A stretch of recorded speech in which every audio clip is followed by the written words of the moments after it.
Actually, marami kami natatanggap na anong fertilizer ginagamit mo sa Santi's farm, anong pesticide yung ginagamit mo. What if fertilizer and pesticide at the same time in just one? Imagine, fertilizer na, pesticide pa. Boom, di ba?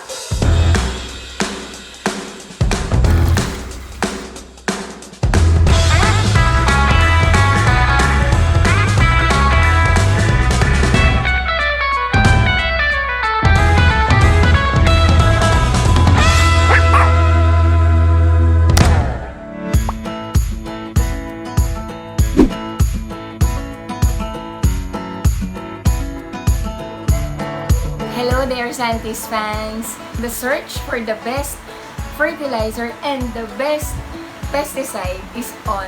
Eto na, gagawin na natin kung ano yung biopesticide na sinasabi nila. Gamit ang Durabloom at ang fermented chilies and garlic.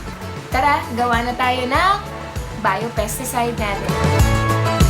Para makagawa ka ng 10 liters na pesticide mo, kailangan mo ng 9 liters na tubig, 1 kilong chilies, tapos yung half kilo na garlic, at saka 1 liter of molasses. Half kilo of garlic, imamash natin.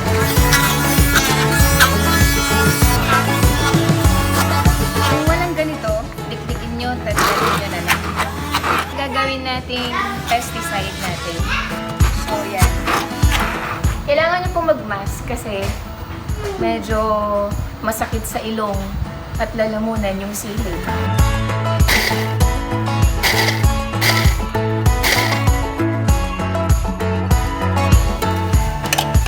Gagawin lang natin is paghalu-haluin natin.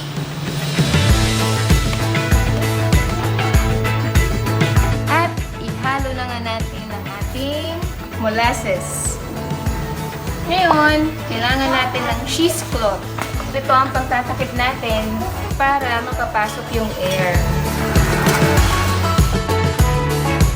So, ito na yung pesticide natin. So, i-ferment natin ito for 20 days or up to 30 days. Dapat sa hindi na arawan na lugar at saka hindi gaano nababasa. See you after 20 days!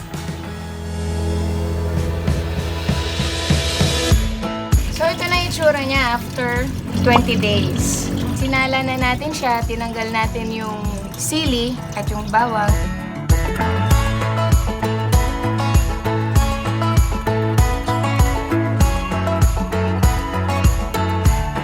So, ito, nasala na natin siya. Ngayon, meron tayong biniling 1 liter of Durabloom liquid foliar fertilizer. Made by Dr. Sumawang of Santi na siya.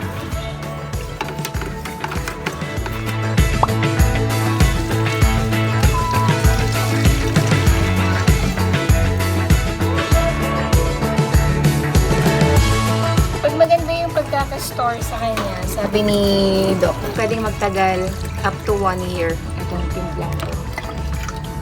Pwede kang mag-biopesticide once a week sa mga pananim.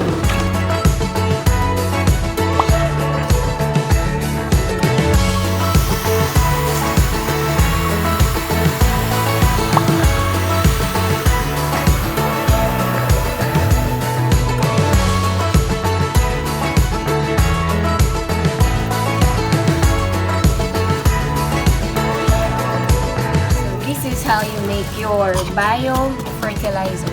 Kung gusto nyong matutunan lahat ng ito or makita personal, pwede kayong dumalaw dito sa Santi's Farm. So hanggang sa muli, Santi's fans!